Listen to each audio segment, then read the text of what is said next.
안녕하십니까. 커말 2급 필기 강사 권우석입니다. 자, 커말 2급 필기는요, 두 개 과목으로 구성이 되어 있습니다. 첫 번째 과목은 컴퓨터 일반이 되고요. 두 번째 과목은 스프레드시트 일반이라는 과목이 있습니다. 여러분들 엑셀 잘 아시죠? 엑셀에 대해서 배우는 이제 과목이 되겠습니다.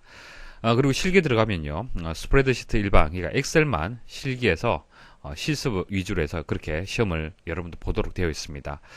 그래서 필기는 이제 이렇게 두 개의 과목으로 구성이 되어 있고요. 첫 번째 과목이 이제 컴퓨터 1번부터 해서 강의를 시작을 하도록 하겠습니다. 자, 이번 첫 번째 시간에는 그 윈도우즈 7.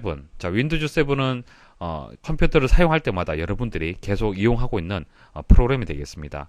자, 윈도우즈 7도 컴퓨터 일반에서는 상당히 중요한 파트가 되겠습니다. 그래서 윈도우즈 7의 여러 가지 내용들 중에서 아주 기초적인 내용, 그러니까 여러분들이 본체에 그 전원을 공급을 하고 바탕화면에 보여지고, 그리고 파일을 뭐 삭제한다든지 프로그램을 실행한다든지 이런 기본적인 내용을 가지고 이번 첫 번째 시간의 주제로 해서 말씀을 드리겠습니다. 자, 그런데 여러분들 혹시 출판 교재라든지 다른 사이트에 이제 강의 그 리스트를 보시면요, 컴퓨터 일반의 이제 첫 번째 강의는요, 대부분 컴퓨터에 대한 그 기초적인 내용을 먼저 강의에서 설명을 합니다. 자, 근데 기초적인 내용이지만은 전부 암기를 할 수밖에 없는 그런 내용들이에요. 뭐 컴퓨터의 정의, 컴퓨터의 특징, 자, 역사, 뭐 분류, 뭐 구성, 뭐 이런 내용들이에요. 이런 내용들은 컴퓨터를 처음 이제 접하시는, 컴퓨터 일반에 대한 과목을 처음 학습을 하시는 이제 비전공자 입장에서는 무조건 암기를 할 수밖에 없어요. 그렇죠? 컴퓨터에 대해서 깊이 있는 내용을 모르는데 어떻게 이런 이론적인 내용들을 여러분들 쉽게 이해할 수가 있겠습니까? 다 암기를 해야 됩니다. 그래서 첫 번째 강의부터 해서 컴퓨터 일반은 어렵다라고 느끼시는 거예요. 전부 암기할 거리밖에 없으니까. 그렇죠? 자, 그런데 왜 출판 교재라든지 다른 사이트에서 그렇게 강의가 진행이 되냐면요, 출제 기준 개정안을 보시면은 컴퓨터 일반에 대한 첫 번째 내용이, 첫 번째 항목들이 컴퓨터의 원리, 개념, 분류, 구성, 구조, 성능, 형태, 뭐 이런 내용들로 이제 출제 기준에 나와 있습니다. 그래서 출제 기준에 이렇게 나와 있기 때문에 첫 번째 강의에서, 그리고 출판 교재의 첫 번째 내용들이 이런 걸로 구성이 되어 있다는 얘기입니다. 자, 그런데 이것은요, 시험을 출제하는 입장에서, 출제하는 시행처에서 입장에서 봤을 때는 컴퓨터 일반의 기본적인 내용이 되기 때문에 맞습니다. 하지만은 여러분들 눈높이에는 맞지 않아요. 여러분들 눈높이에는 아직까지 이런 내용들은 좀 버겁습니다. 그죠? 어려워요.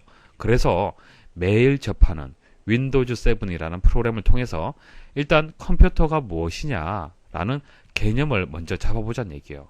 일단 개념을 잡으시면요, 이후부터는 쉽게 강의가 진행이 될 수가 있습니다.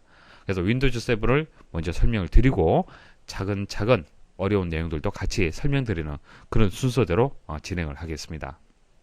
이번 시간 목차 말씀을 드리겠습니다.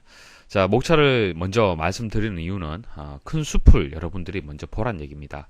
자, 숲을 보고 그 다음 세세 항목들을 공부를 하시면 되는 거예요. 그래서 이번 첫 번째 강의의 어떤 흐름을 여러분들이 이해를 해서 예측을 하면서, 자, 이 내용 다음에는 이 내용을 배우고 그 다음 내용은 어떤 내용이다 라는 것을 좀 예상을 하면서 강의를 따라오시면은 좀 더 집중력을 높일 수가 있고요, 학습 효과는 더 높아질 수 있습니다.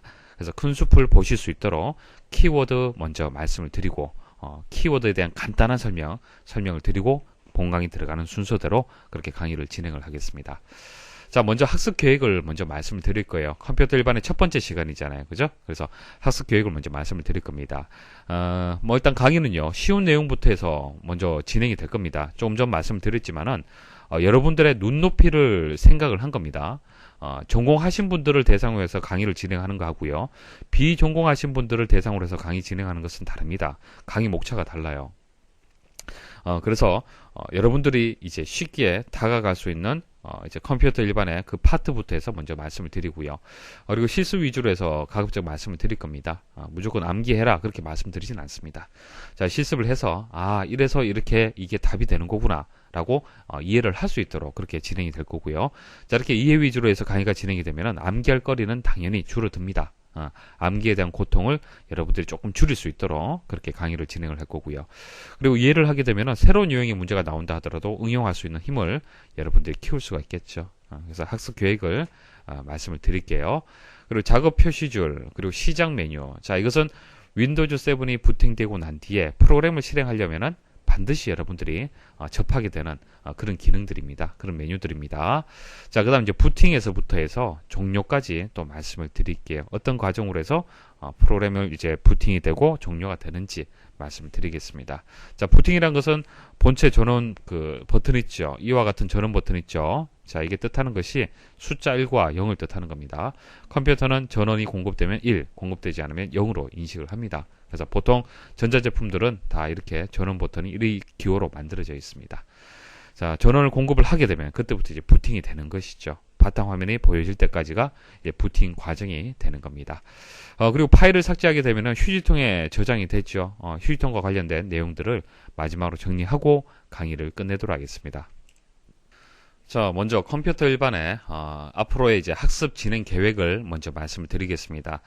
앞으로 강의가 어떻게 진행이 되는지 먼저 한번 들어보시고 첫 번째 강의 진행을 할게요. 자, 먼저 윈도우즈 7에 대해서 먼저 설명을 드릴 겁니다. 왜 그런지는 조금 전 말씀을 드렸죠. 여러분들한테 가장 친숙하고요. 그리고 재밌는 기능들이 많이 있습니다. 그래서 윈도우즈 7을 먼저 말씀을 드리고 그 다음 이제 컴퓨터에 대한 조금 깊이 있는 내용들을 다루도록 하겠습니다. 자, 그리고 컴퓨터에 대해서 또 이해를 하셨으면 인터넷에 대해서 또 배우도록 하겠습니다. 그래서 순서는 이렇게 진행을 하겠습니다. 자, 윈도우즈 7을 통해서 조금 적응을 하는 거예요. 적응을 해서 컴퓨터에 대한 이론적인 내용들도 같이 이제 공부를 하고 그 다음 컴퓨터를 가지고 우리가 인터넷을 이용을 하고 있는데 이런 통신과 관련된 내용들도 상당히 중요하죠. 그래서 그런 내용들을 말씀을 드리는 순서대로 진행을 하겠습니다. 자, 윈도우즈 7에서는 크게 두 가지 파트로 나눠서 진행이 될 겁니다. 자, 기본 사용법. 자, 이번 시간이 기본 사용법이죠. 그래서 기본 사용법에서는 일반적으로 많이 사용하는 기능 위주로 해서 강의가 진행이 될 겁니다. 좀 친숙한 기능들 위주로 해서 먼저 진행을 해서 아무래도 자격증 취득에 대한 두려움이 다들 있으실 거예요. 그죠? 그래서 이런 시간을 통해서 그런 두려움들을 없앨 수 있도록 그렇게 진행을 하겠습니다. 자, 컴퓨터를 단순히 이용하는 것이 아니라 관리할 수 있는 여러 가지 기능들이 있습니다. 윈도우즈 7에서는. 그래서 디스크를 관리한다든지 프린터를 관리한다든지 공유할 수 있는 방법 그리고 바로가기 키 만드는 방법 이런 것들을 설명을 드릴 겁니다. 그래서 이런 기능들을 배우게 되면은 단순히 윈도우즈 7을 이용한다라는 그런 유저의 관점이 아니고요. 파워 유저로서 이제 시작을 할 수 있는 이제 그런 기능들을 배우시는 겁니다. 조금 고급 관리자가 되는 것이죠. 여러분들이 컴퓨터를. 자, 그다음 그 컴퓨터에 대해서 이제 배우게 되죠. 그래서 컴퓨터에 대한 기초적인 내용들 먼저 말씀을 드릴 겁니다. 그래서 사람은 언어를 사용해서 이제 서로 의사소통을 하잖아요. 컴퓨터는 내부적으로 어떻게 처리를 해서 서로 데이터를 주고받는지 뭐 그런 것들 말씀을 드리고 그리고 컴퓨터라는 것은 하드웨어가 있고 소프트웨어가 있습니다. 하드웨어는 눈으로 보여지는 딱딱한 장치들 생각하시면 됩니다. 그래서 가장 중요한 CPU, 프로세서라고 얘기를 하는데요. 두뇌와 같은 역할을 하는 것이죠. 그 다음 기억장치, 뭐 하드디스크 있고요. 입출력장치, 모니터라든지 키보드, 프린터 이런 것들이 될 겁니다. 그래서 각 장치에 대해서 하드웨어 장치에 대해서 알아보도록 하고요. 뭐 소프트웨어는 뭐 윈도우즈 7도 소프트웨어 중에 한 가지가 되는 거고요. 그래서 소프트웨어 분류라든지 뭐 그리고 프로그래밍 언어 뭐 이런 것들에 대해서 또 설명을 드리겠습니다. 자, 그리고 마지막에는 이제 인터넷에 대해서 말씀을 드릴 거예요. 그래서 통신에 대한 개념을 말씀을 드릴 겁니다. 그래서 통신의 기초적인 내용, 뭐 인터넷 서비스, 인터넷으로 할 수 있는 서비스가 무엇이 있는지, 그리고 장비, 그리고 멀티미디어, 뭐 동영상, 이미지, 사운드, 그죠? 자, 그리고 무선 인터넷과 보안 관련해서 또 설명을 드릴 겁니다. 자, 단순히 자격증 취득을 위해서 강의를 듣는다 생각하지 마시고요. 보시면 아시겠지만은 여러분들 일상생활 하는 데서도 많은 도움이 되는 그런 내용들입니다. 자, 강의 집중해서 잘 들어주십시오. 자, 윈도우즈 7의 기초 내용 중에서 작업 표시줄에 대해서 말씀을 드릴게요. 작업 표시줄은 그래도 한 번씩 출제가 되는 파트입니다. 중요합니다. 자, 작업 표시줄은 그 바탕 화면에서 자, 우리 키보드에서 그 키보드의 왼쪽 하단에 보시면 시작 버튼이 있죠.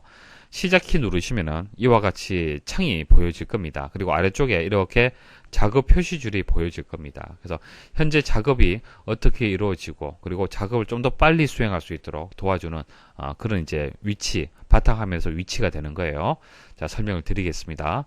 자, 현재 수행 중인 프로그램들이 표시되는 부분으로 응용 프로그램 간 작업 전환이 한 번의 클릭으로 가능하다. 자, 만일 여러분들이 파워포인트, 그리고 인터넷 서핑, 아리아 한글 프로그램 실행하고 있잖아요. 그죠? 그러면 그 목록들이 보여진다는 얘기입니다. 자, 이거 클릭하면은 인터넷을 쓸 수 있고요. 이거 클릭하면은 아리아 한글 프로그램 이용할 수 있다는 얘기입니다. 그 설명이 되는 거예요. 그래서 실행 중인 프로그램 목록을 여기서 볼 수가 있고요. 그리고 빠른 실행 아이콘이라고 아이콘이 이렇게 위치되어 있습니다. 보통 우리는 바탕화면에서 더블 클릭을 해야만 프로그램 실행 가능하잖아요. 그죠? 자, 그렇게 실행하는 것이 아니라 자주 사용하는 것들, 그런 것들은 여기에다가 위치해 두고 한번 클릭하게 되면 바로 실행을 할 수가 있습니다. 자, 그리고 실행 중인 프로그램 목록 오른쪽에 보시면은 입력 도구 모음이라고 있습니다. 뭐 한글, 영문 변화할 수 있는 그런 입력 도구 모음도 있고요. 알림 영역이 있습니다. 뭐 시스템 트레이라고 얘기를 하는데 알림 영역, 현재 상태, 뭐 시간이 어떻게 되는지, 뭐 소리 관련된 내용들, 그런 것들 또 보실 수가 있습니다. 자, 그리고 제일 우측에 보시면은 바탕화면을 바로 갈 수 있는 바탕화면 보기라는 이 버튼이 또 하나 있죠. 자, 이렇게 구성이 되어 있습니다. 자, 그래서 뭐 용어는 금방 말씀드린 대로 그렇게 이제 각각의 이제 그 부분으로 나뉘어져 있습니다. 나뉘어져 있고요. 뭐 추가로 말씀드릴 것은 알림 영역에 보시면은 시스템의 날짜와 시간을 변경할 수 있다. 뭐 당연한 얘기가 될 거고요. 그리고 표시할 수도 있고요. 백그라운드로 실행되는 프로그램의 상태를 표시할 수 있다. 자, 이게 무슨 뜻이냐면은, 자, 보세요. 자, 알림 영역에서 이 부분을 클릭을 해보시면요. 자, 현재 프로그램이 어떤 것이 실행되고 있는지 확인할 수가 있습니다. 자, 이것을 백그라운드 프로그램이라고 얘기를 합니다. 그러니까 메신저 프로그램 같은 경우에는 항상 실행이 되어 있잖아요. 그죠? 실행할 수 있도록 준비가 되어 있는 상태입니다. 그래서 그런 것들을 여기서 바로 보실 수가 있고요. 그리고 네이버 백신 실시간 감시하려면 프로그램 항상 실행되고 있어야겠죠. 그게 백그라운드 프로그램이라는 얘기입니다. 자, 이런 것이 있구나라는 정도 아시면 돼요. 자, 그 다음 특징 한번 보도록 하겠습니다. 자, 하단에 있는, 보통 하단에 있잖아요. 그죠? 화면의 하단에 있는데, 그 작업 표시줄의 위치를 상하 좌우 자유롭게 배치 가능합니다. 자, 보세요. 마우스로 클릭을 해서 쭉 위로 이동해 보겠습니다. 오른쪽 이동, 왼쪽 이동. 자, 여러분들 원하는 위치로 이동이 가능하고요. 사이즈도 이렇게 조절할 수 있습니다. 크기도 반까지, 화면의 반 정도를 채울 수가 있습니다. 자, 그리고 자동 숨기기도 가능합니다. 이것을 보이지 않도록 숨김 기능이 있습니다. 자, 여기서 오른쪽 버튼 클릭하면 속성 들어갈 수 있는데요. 속성 들어가시면 작업 표시줄 및 시작 메뉴 속성이라는 창이 보여집니다. 여기서 작업 표시줄 탭에 가면은 작업 표시줄과 관련된 설정 사항을 변경을 할 수 있습니다. 자, 여기서 작업 표시줄 자동 숨기기라고 있죠. 자, 이 부분을 체크를 하시면 돼요. 자, 체크하시고 적용 버튼 한번 눌러보겠습니다. 자, 적용 버튼 누르게 되면은 좀 숨겨졌죠. 마우스로 이렇게 이동을 하게 되면 또 보여집니다. 자, 빠지고 보여지고, 이해하시겠죠? 자, 이렇게 설정할 수가 있고요. 자, 그리고 작업 표시줄을 잠금을 설정할 수 있습니다. 자, 잠금이란 것은, 자, 현재는 잠금 설정되지 않았기 때문에 얼마든지 크기를 마음대로 조절할 수가 있어요. 위치도 조정할 수 있습니다. 하지만은 불편할 수도 있다는 얘기예요. 사용하다 보면은 항상 고정하고 싶다. 그래서 체크를, 이 부분을 이제 잠금 부분을 체크를 하게 되면은, 자, 적용하고요. 마우스로 클릭을 해서 이동을 하려고 해도 안 됩니다. 이동이 안 돼요. 딱 고정이 됩니다. 자, 그래서 저는 뭐 평소에 작업 표시줄 잠금을 설정을 하고 그렇게 이용을 하고 있습니다. 자, 그리고 현재 실행되고 있는 프로그램에서 마우스를 올려두시면요, 미리 보기 상태로 해서 보실 수가 있습니다. 이렇게 보실 수가 있어요. 자, 마우스를 올려보시면, 이게 어떤 작업이구나, 여러분들 확인할 수가 있습니다. 자, 다시 정리를 해드리면요. 자, 작업 표시줄의 위치를 상하 좌우 자유롭게 배치 가능하다 보여드렸고요. 자, 화면의 반 정도. 자, 이것은 시험에 나올 수 있습니다. 항상 이런 수치들 있죠. 수치들은 시험에 나올 거리가 됩니다. 자, 화면의 반 정도가 되기 때문에 50% 혹은 2분의 1 크기로 조절 가능하다, 뭐 가능하지 않다, 이렇게 나올 수가 있습니다. 자, 꼭 기억을 하십시오. 자, 그래서 이렇게 이제 작업 표시줄을 이동을 하고 크기를 조절하는 부분은요, 작업 표시줄의 잠금, 이 설정이 되어 있으면 안 돼요. 자, 이것을 취소를 해야만 자유롭게 이렇게 설정을 할 수 있다는 얘기입니다. 이해하시겠죠? 자, 그리고 자동 숨긴 기능 보여드렸고요. 실행 중인 프로그램 목록 위에 마우스 포인터를 올려두면 미리 보기 창이 표시가 됩니다. 자, 그리고 작업 표시줄의 빈 영역에다가 오른쪽 버튼 클릭을 해서 자, 도구 모음으로 가게 되면은 추가할 수 있는 도구들을 여기서 선택할 수 있습니다. 자, 예를 들어서 주소를 선택을 하잖아요. 그죠? 그럼 아래쪽에 주소를 입력할 수 있도록 이렇게 만들어진다는 얘기입니다. 자, 그리고 작업 표시줄의 빈 영역에다가 오른쪽 버튼 클릭을 해서 속성에 들어가면은 작업 표시줄에 대한 상세한 설정을 할 수가 있습니다. 잠금이라든지 자동 숨기기는 말씀을 드렸고요. 작은 아이콘 사용 부분은 현재 체크가 되어 있는데 한번 해제를 해서 어떻게 바뀌는지 한번 보시면 이해가 되실 겁니다.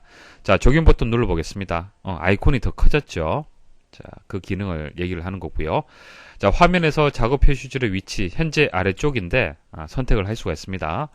작업 표시줄의 단추가 현재 단추 하나로 표시 안함이라고 되어 있습니다. 자, 이게 무슨 뜻이냐면은 자, 인터넷이라는 작업을 창을 하나만 띄워서 작업할 수도 있지만은 자, 키보드에서 컨트롤 N 눌러 보시면은 또 창을 여러 개를 띄울 수가 있습니다. 자, 창을 3개, 4개 이렇게 띄웠어요. 그죠?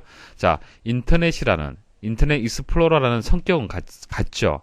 인터넷을 하는 창은 성격이 같지만은 그 개수만큼 이렇게 띄워지는 겁니다. 그러니까 단추 하나로 표시 안 한다는 얘기예요. 그럼 반대로 단추 하나로 한번 표시를 해볼게요. 자, 적용 버튼 누르게 되면 어떻게 되었습니까?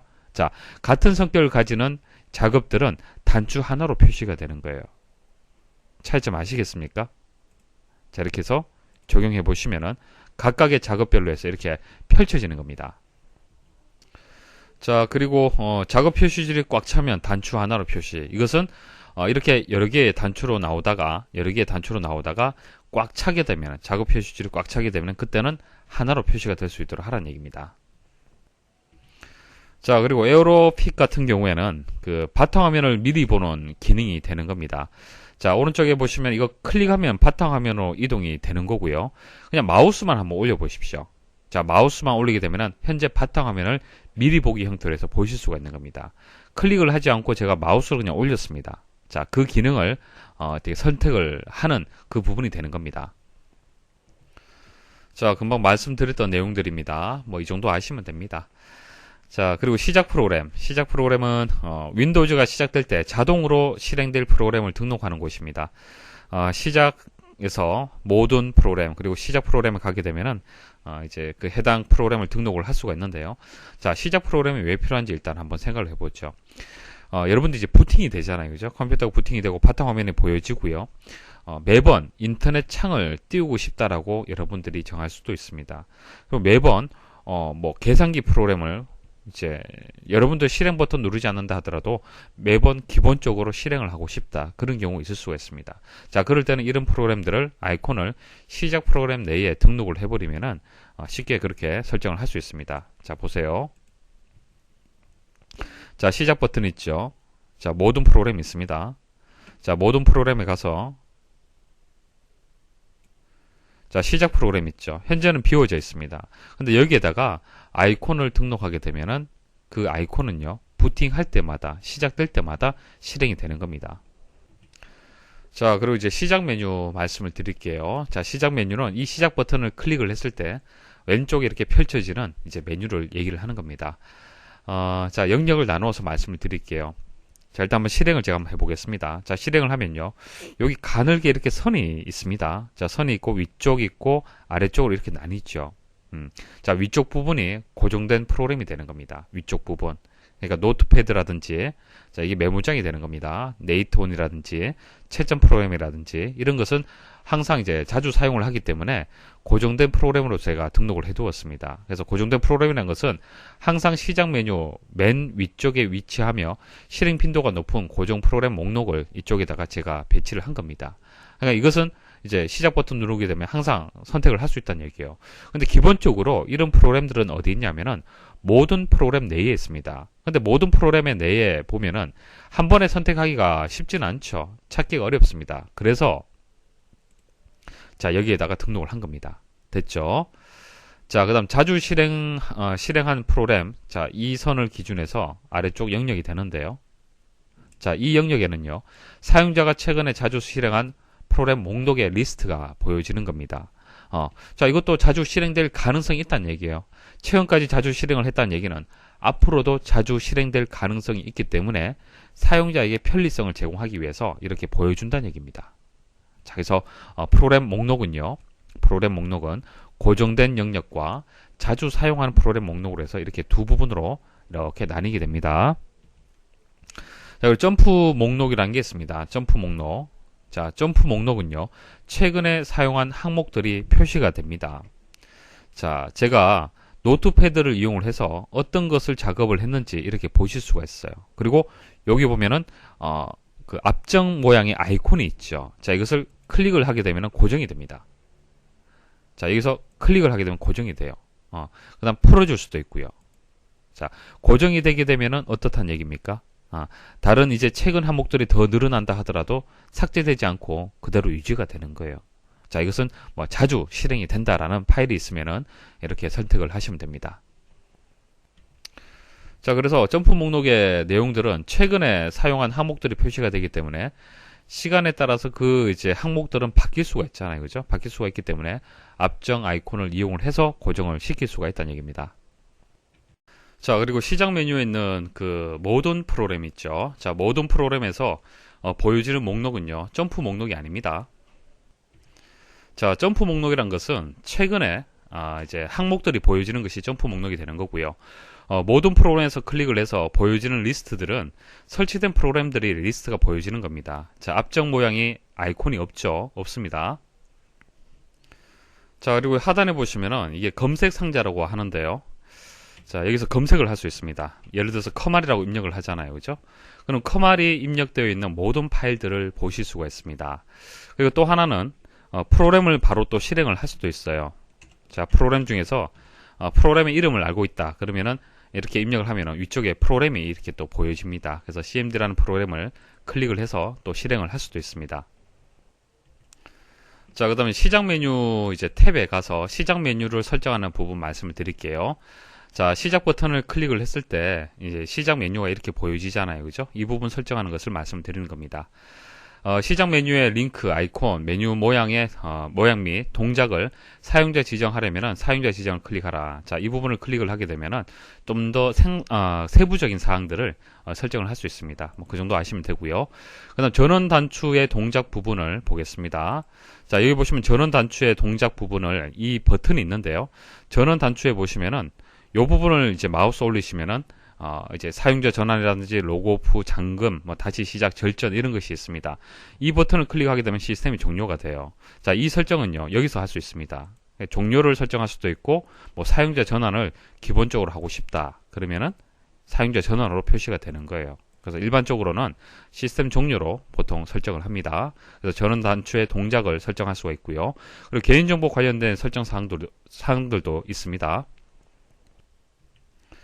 자, 사용자 지정에서 하나만 더 말씀을 드릴게요. 자, 이 클릭하시면은 하단에 보시면은 시작 메뉴 크기를 설정을 할 수 있습니다.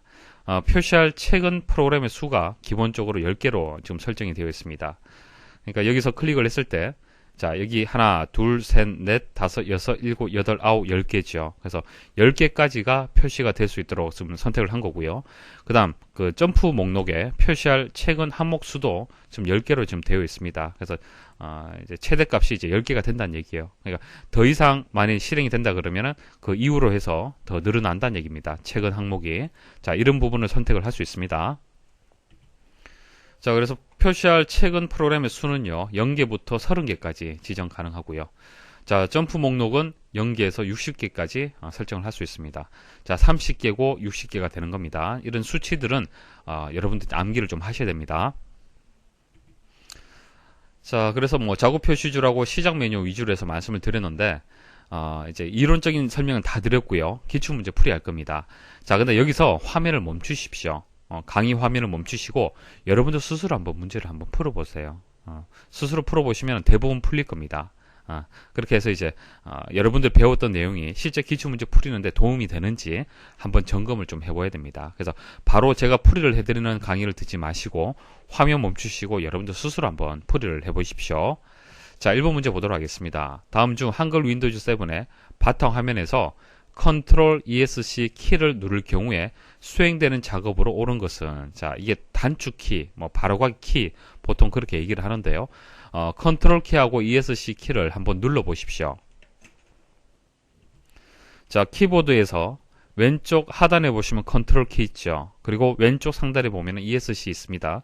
자, 그 키를 동시에 한번 눌러 보십시오. 자, 눌러 보시면 이렇게 시작 메뉴가 표시가 됩니다.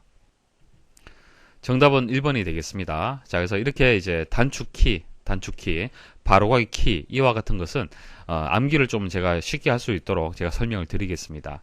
자, 여기 앞에 C하고 E자 붙어서 C하고 비슷한 발음이 만들어지죠. 그래서 이렇게 기억을 하시면은 오래 여러분들이 기억할 수가 있습니다. 자, 2번. 컴퓨터 부팅 후 윈도우즈가 실행될 때 자동으로 프로그램이 실행되게 하려면 실행 프로그램의 아이콘을 어디에 복사해 두면 되는가? 자, 말씀을 드렸죠. 자, 여러 번 동일하게 이제 출제가 되었습니다. 그래서 시작 프로그램은요, 우리가 이제 윈도우즈가 시작될 때 이제 실행되는 프로그램이 되기 때문에 시작 프로그램에 등록을 하시면 됩니다. 뭐 어려운 문제는 아니죠. 자, 3번. 윈도우즈 7의 작업 표시줄에 바로가기 메뉴에서, 자, 여기서 바로가기 메뉴라는 것은 작업 표시줄에서 오른쪽 버튼 클릭을 했을 때 보여지는 메뉴가 되는 겁니다.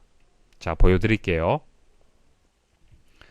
자, 바로가기 메뉴라는 것은, 자, 작업 표시줄에서 오른쪽 버튼 클릭, 자, 했을 때 보여지는 이 메뉴를 바로가기 메뉴라고 하는 겁니다. 그래서 바로가기 메뉴는 어디서 클릭을 하느냐에 따라서 메뉴는 달라지는 겁니다.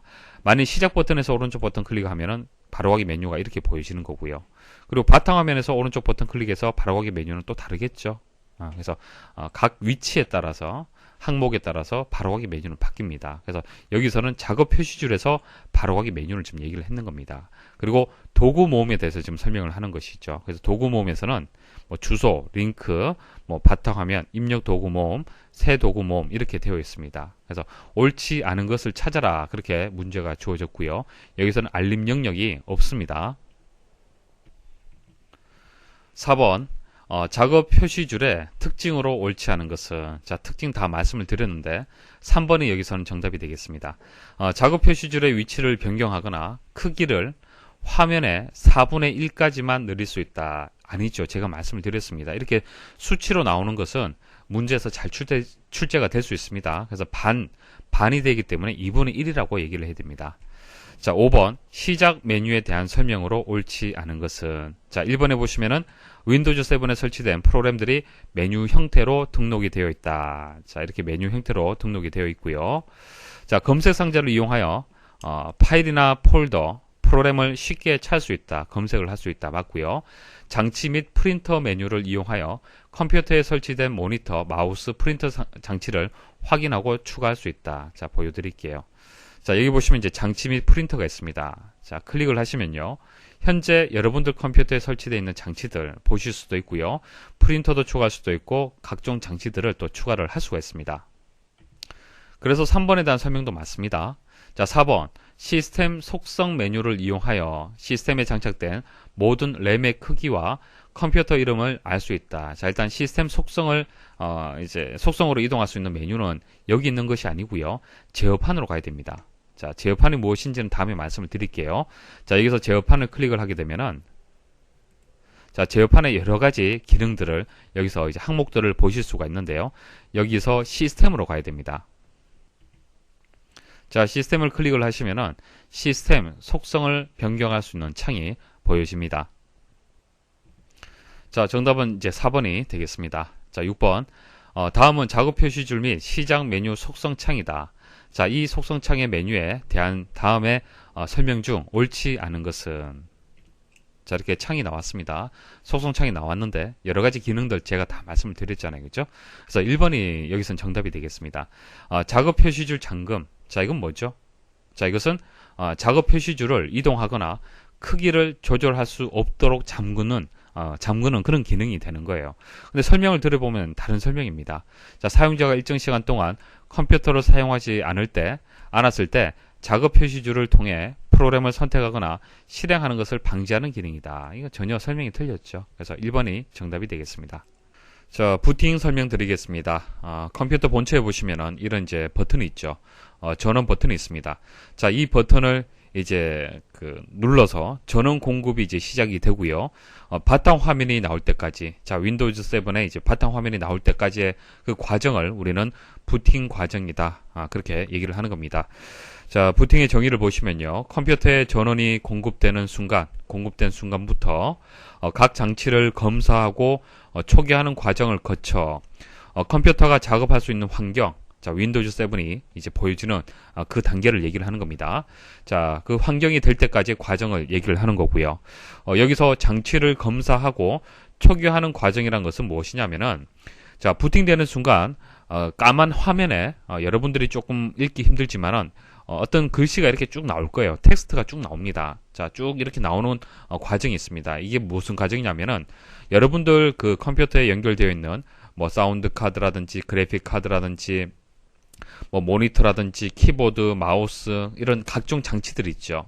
자, 이런 하드웨어 장치들이 제대로 연결이 되어 있는지, 그러니까 정상적으로 작업할 수 있는 상태가 맞는지를 검사를 하는 거예요. 자, 검사를 하는 겁니다. 그래서 장치를 검사를 하고 이제 사용을 할 수 있도록 초기화를 하는 그런 과정을 거쳐서 이제 화면이 보여지는 겁니다. 자, 이것을 부팅이라고 얘기를 하는 거고요. 금방 말씀드렸다시피, 자, 이런 과정들을 이제 어떻게 처리를 하려면은 프로그램이 필요하겠죠. 프로그램.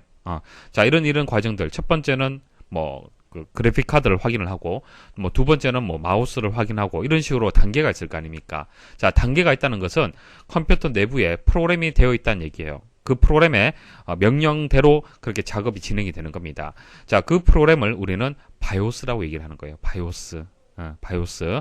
자, 바이오스라는 프로그램이 있기 때문에 이제 부팅하는 과정에서 컴퓨터가 자기 진단과 주변 기기 등을 점검을 먼저 실시를 할 수 있다는 얘기입니다. 그러니까 이런 그 프로그램을 가지고 있는 것이 바이오스가 되는 거예요.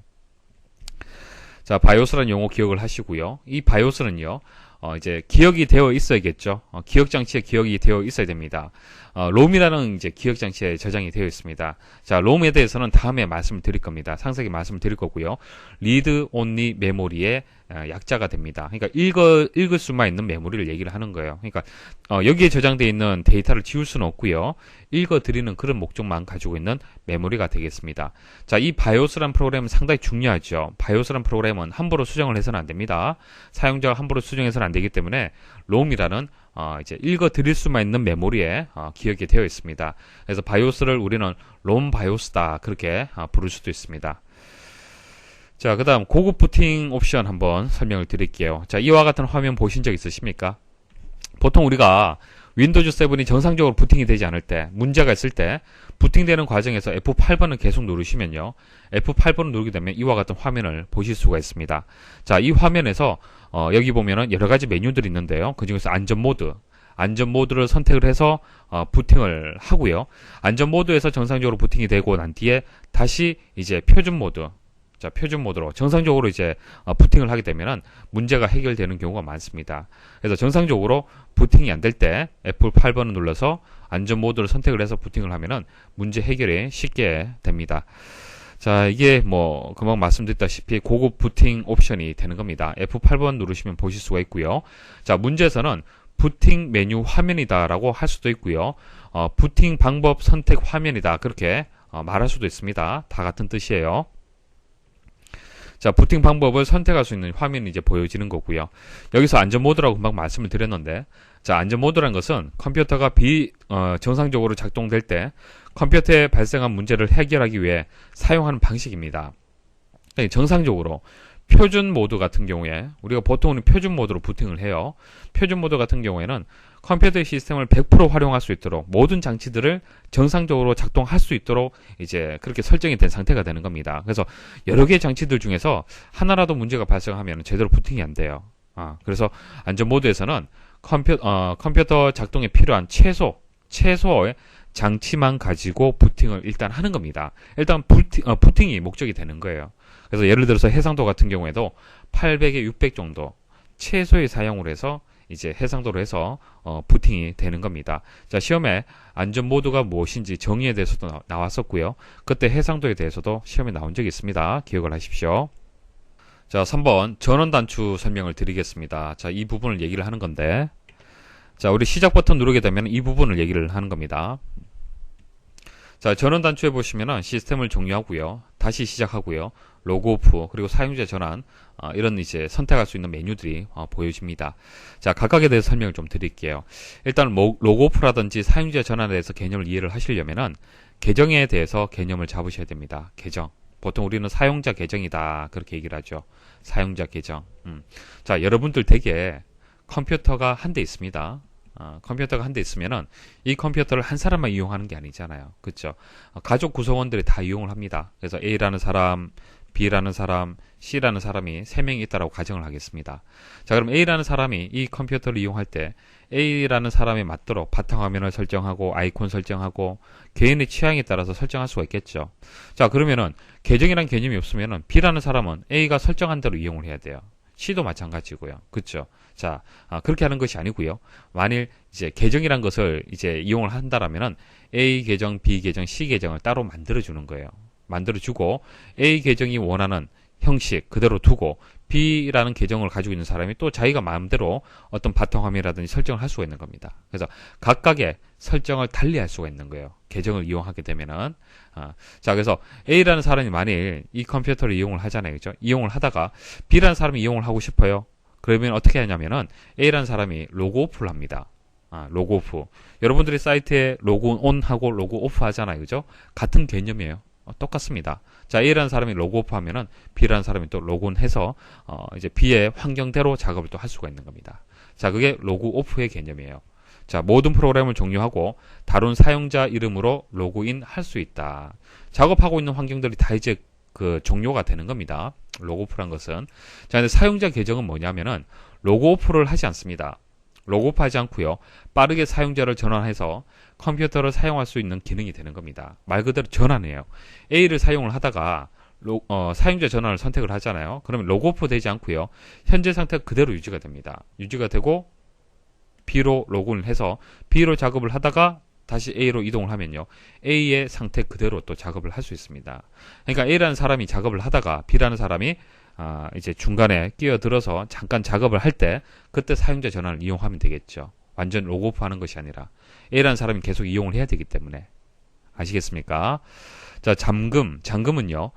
컴퓨터를 사용을 하다 잠시 자리를 비울 경우 다른 사람이 내 컴퓨터의 작업 내용을 볼 수 없도록 보호할 수 있는 기능입니다. 잠금 설정을 하게 되면은, 자, 이것을 이제 함부로 다른 사람이 열어서 볼 수 없습니다. 컴퓨터를. 자, 해제를 하려면요. 그 사용자의 계정에서 정한 암호를 입력을 해야만 그 잠금이 해제가 됩니다. 자, 우선 절전 설명을 드릴게요. 장시간 사용하지 않을 때 전원을 차단하여 전력 소비량을 최소화했다가 마우스 단추나 키보드에 이미 키를 누르면은 곧바로 다시 시작할 수 있는 모드다. 어떤 건지 아시겠죠?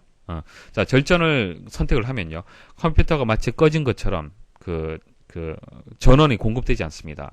최소의 전원만 공급이 되고요. 만일 그 컴퓨터를 다시 이용을 하겠다. 그러면 마우스 단추를 클릭을 하거나 키보드의 키를 그냥 누르시면 돼요. 그럼 다시 화면에 보여집니다. 그래서 전력 소비량을 최소화할 때 이용하는 그런 메뉴가 되겠습니다. 자, 여기 이제 시스템 종료가 기본 그 선택사항으로 되어 있는데요. 이것은 이제 시작 메뉴 탭에 가면은 그러니까 작업 표시줄 및 시작 메뉴 속성에 보면은 시작 메뉴 탭이 있습니다. 그 탭에 전원 단추 동작이라고 해서 여기서 선택을 할 수 있습니다. 기출 문제 보겠습니다. 자, 가급적이면 화면을 멈추시고 문제를 풀어보는 것이 좋습니다. 자, 1번 부팅 시 부팅 방법을 선택하기 위해 사용하는 기능키는 자, F8번 기억을 하셔야겠죠. 자, 부팅 메뉴 하게 되면 F8번 기억을 하십시오. 자, 다음 중 한글 윈도우즈 7의 절전 모드에 관한 설명으로 옳지 않은 것은 1번 절전 모드로 들어가기 전 작업 중인 모든 문서 파일의 내용을 자동으로 저장해 준다. 자, 이것은 절전 모드에서는 지원하지 않습니다. 절전 모드에서는 지원하지 않고 뒤에 다시 말씀을 드릴게요. 자, 2번 컴퓨터를 끄지 않은 상태에서 소비 전력을 최소화하는 것이다. 맞죠? 절전 모드 상태에서 되돌아오려면 마우스 단추 또는 키보드에 이미 키를 누르면 된다 말씀을 드렸고요. 제조업체에서 절전 모드 옵션이 지원되도록 설정한 컴퓨터에서만 이 기능을 사용할 수 있다. 그러니까 모든 컴퓨터에서 절전 모드가 지원되는 것이 아니고요. 여러분들 사양에 따라서 달라질 수 있습니다. 컴퓨터에 따라서 될 수도 있고 안 될 수도 있습니다. 자, 그럼 1번에 대해서 설명을 좀 드릴게요. 자, 이게 절전 모드가 아니고요. 절전 모드라고 하게 되면 틀렸고요. 최대 절전 모드라고 했으면 맞는 설명입니다.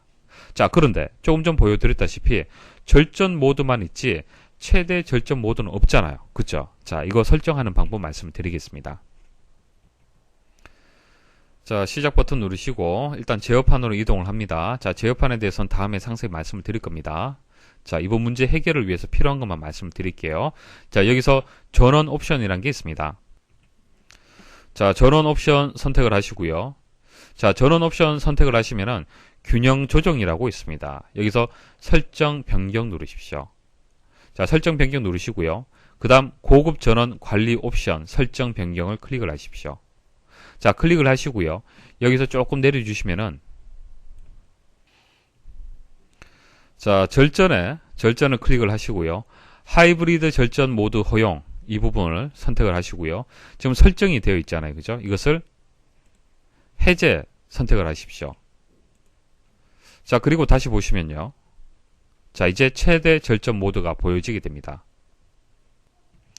그래서 2번은 1번이 정답입니다. 절전 모드가 아니라 최대 절전 모드가 정답입니다.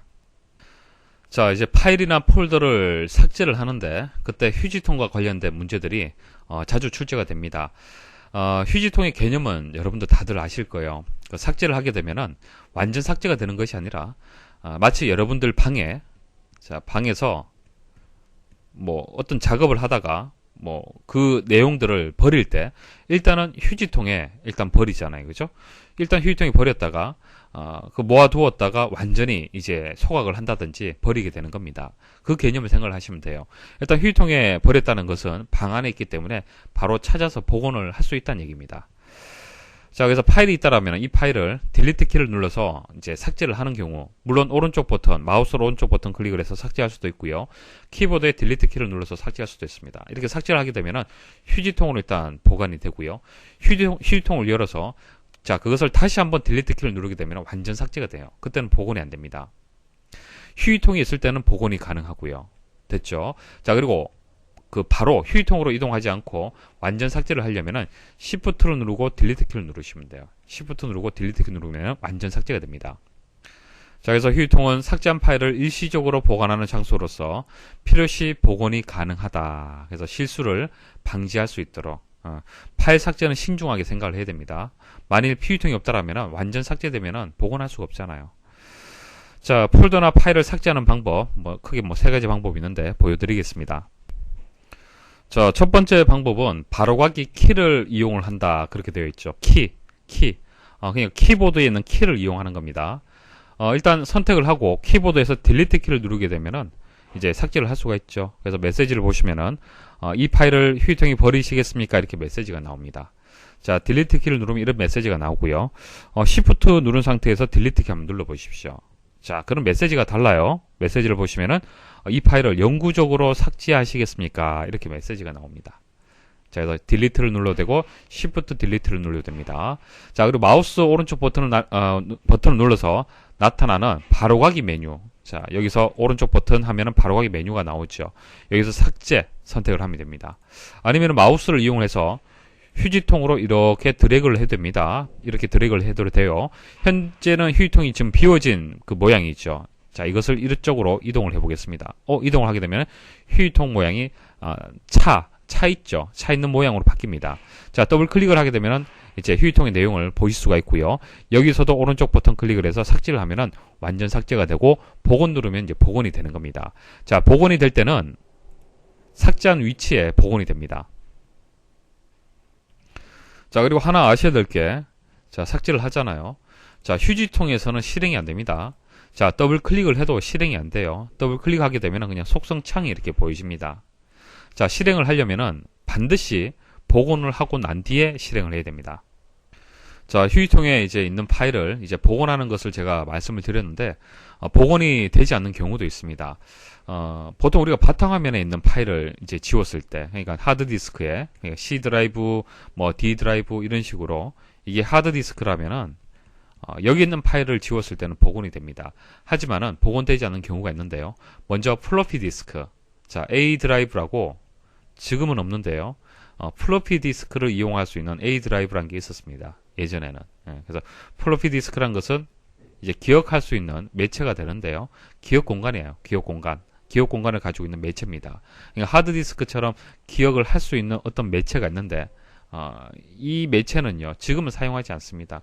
뭐, USB 메모리라든지, 그리고 CD-ROM이라든지 그런 것으로 이제 다 대체가, 다 대체가 되었습니다. 그래서 지금은 이제 사용하지 않습니다. 그래서 A 드라이브에 저장되어 있는 파일을 지우게 되면 복원되지는 않습니다. 자, 기억을 하시고요.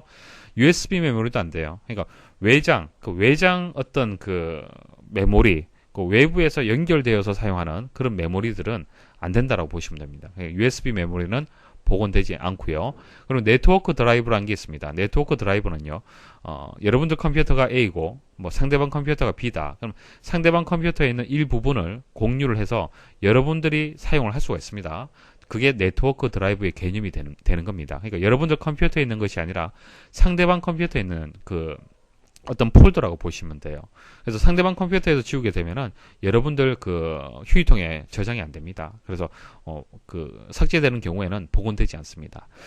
그래서 복원이 불가능한 경우 기억을 하십시오. 플로피 디스크, USB 메모리, 네트워크 드라이브 이런 경우에는 복원이 되지 않습니다.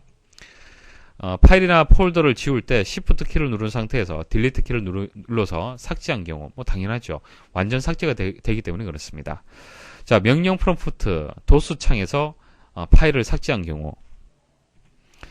자, 설명을 드릴게요. 자, CMD라고 하고 엔터 입력을 하면은 자, 이와 같은 화면이 나오는데요. 이와 같은 화면을 우리는 도스 모드라고 합니다. 도스 모드. 그러니까 윈도우즈라는 운영체제가 나오기 전 예전 운영체제가 도스라는 게 있었습니다. 자, 이 도스는요. 명령어를 직접 입력을 해야 돼요. 그러니까 마우스로 어떤 그 아이콘을 클릭을 하는 개념이 아닙니다. 그래서 여기서 명령을 삭제를 하려면은 딜리트 해서 바로 명령을 줘야 됩니다. 그래서 이런 식으로 명령을 줘서 만약 엔터를 쳤잖아요. 그죠? 삭제를 하잖아요. 그죠? 그때는 안 된다는 얘기예요. 그러니까 복원이 안 된다는 얘기입니다. 휴지통으로 이동이 안 된다는 얘기예요. 완전 삭제가 됩니다. 자, 그리고 Shift 키를 누른 상태에서 삭제할 파일을 마우스 왼쪽 버튼으로 드래그하여 바탕화면에 휴지통 아이콘에 올려놓는 경우, 그러니까 Shift를 누르지 않고 그냥 왼쪽 마우스 클릭을 해서 휴지통으로 이제 이동을 했을 때는 그냥 삭제 명령이 되는 거고요. Shift가 들어가면은 완전 삭제가 되는 겁니다. 자, 5번 하드디스크의 파일이나 폴더를 딜리트 키를 눌러서 삭제하면 휴지통에 넣어지며 휴지통 아이콘은 빈 휴지통에서 가득 찬 휴지통 아이콘으로 바뀐다. 뭐 좀 보여드렸습니다. 자, 6번 휴지통에 있는 항목은 사용자가 컴퓨터에서 영구적으로 삭제하기 전까지 휴지통에 그대로 있으며 사용자가 삭제를 취소하거나 원래 위치로 복원할 수 있다. 이렇게 보기에 나왔을 때는 맞는 설명이란 얘기예요. 그죠? 삭제 취소할 수 있죠. 오른쪽 버튼 클릭을 해서 삭제 메시지가 나왔을 때 뭐 취소할 수 있습니다. 그리고 복원도 가능하죠. 그리고 삭제했던 파일들은 휴지통에 그대로 있습니다. 뭐 당연한 얘기고요. 자, 하드디스크 드라이브마다 휴지통 크기를 다르게 설정할 수 있다. 자, 휴지통에서 바로가기 메뉴, 그러니까 마우스 오른쪽 버튼 클릭을 해서 보여지는 창에서 속성 들어가게 되면요, 오른쪽과 같은 창이 나옵니다. 자, 이 창에서 만일 그 하드디스크에서 C 드라이브가 있고 D 드라이브가 있어요. 그럼 C 드라이브의 용량, D 드라이브의 용량을 각각 만들어 줄 수 있습니다. 설정할 수 있습니다. 기본적으로는 5%에서 10%, 그러니까 크기, 그 C 드라이브의 용량 크기에서 5에서 10% 정도가 기본적으로 자동으로 설정이 됩니다. 자동으로 설정이 되는데 여러분들이 임의로 선택을 할 수 있다는 얘기입니다.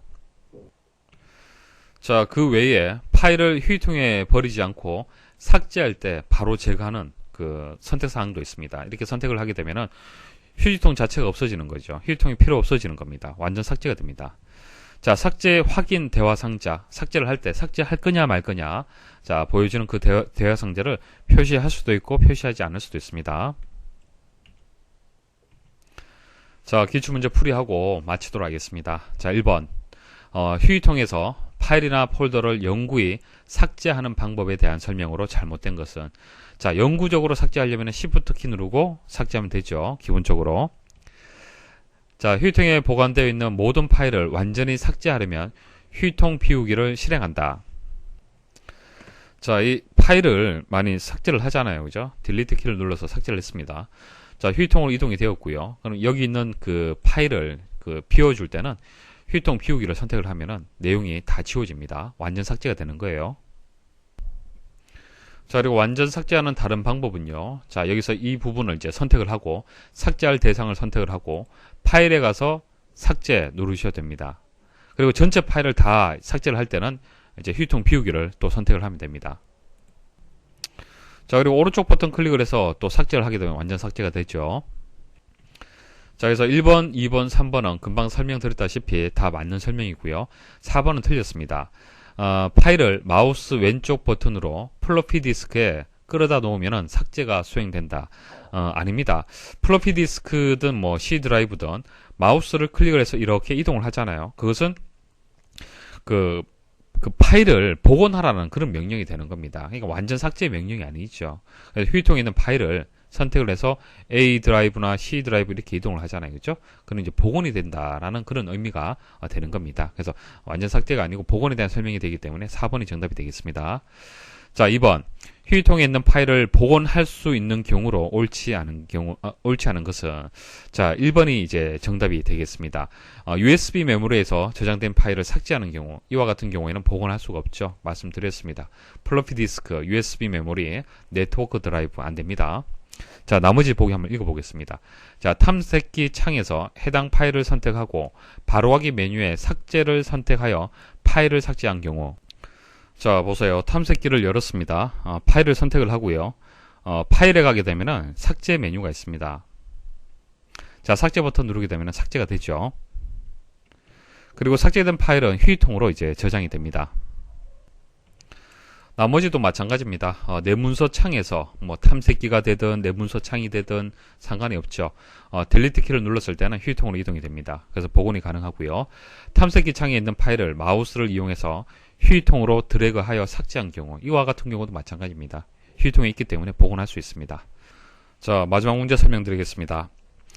폴더 창에서 폴더나 파일을 선택하여 바로하기 메뉴에 삭제 기능을 이용해서 삭제한 후 바로 이를 복원하기 위한 방법으로 옳지 않은 것은, 자, 폴더 창이라는 것은 그 탐색기 창 생각하시면 됩니다.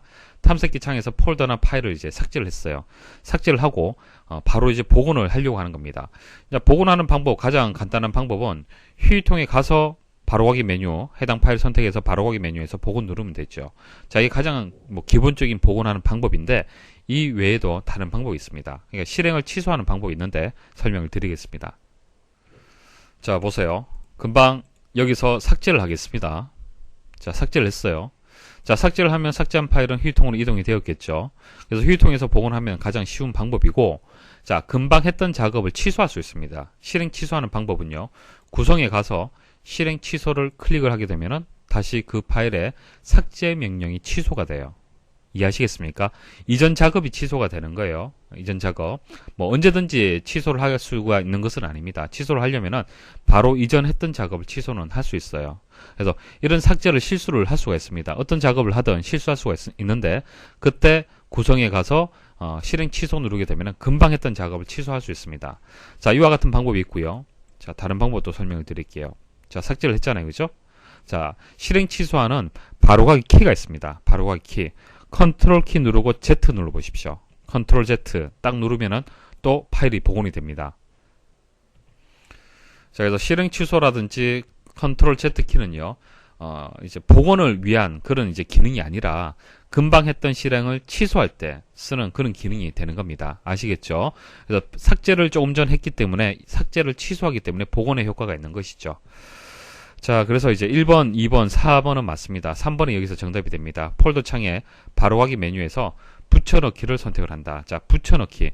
붙여넣기는 보통 우리가 컨트롤 C, 그러니까 복사하고 난 뒤에 그 복사한 내용을 그대로 붙여넣기 할 때, 만들어줄 때 쓰는 기능이 되겠습니다. 그래서 복사한 파일을 붙여넣기 할 경우에는 맞는 설명이지만은 이것은 복원하고는 상관이 없습니다. 자, 이렇게 해서 첫 번째 강의를 마치도록 하겠습니다. 자, 이번 시간 작업 표시줄, 시작 메뉴, 부팅, 로그오프 이런 각종 내용들 설명을 드렸어요. 자, 설명을 드렸는데 아마 여러분들이 알고 있는 기능도 분명히 있었을 거고요. 몰랐지만 이번 기회로 또 알게 되어서 앞으로 윈도우즈 7을 이용할 때 또 도움이 되는 그런 기능도 배웠을 겁니다. 자, 이런 내용들을 앞으로 계속 말씀을 드릴 겁니다. 바로 여러분들한테 도움도 되고요. 그리고 중요한 것은 컴퓨터에 대한 그 전반적인 개념을 이제 잡아가는 겁니다. 이해를 하는 거예요. 예를 들어서 이제 사용자 전환을 말씀을 드리면서 제가 계정이란 개념 말씀을 드렸잖아요. 그죠? 자, 이런 것들도 컴퓨터 일반의 아주 중요한 개념들이에요. 그래서 그런 이제 컴퓨터에 대한 개념을 잡을 수 있는 시간을 계속적으로 갖도록 하겠습니다. 자, 첫 번째 강의 들으신다고 수고 많이 하셨습니다.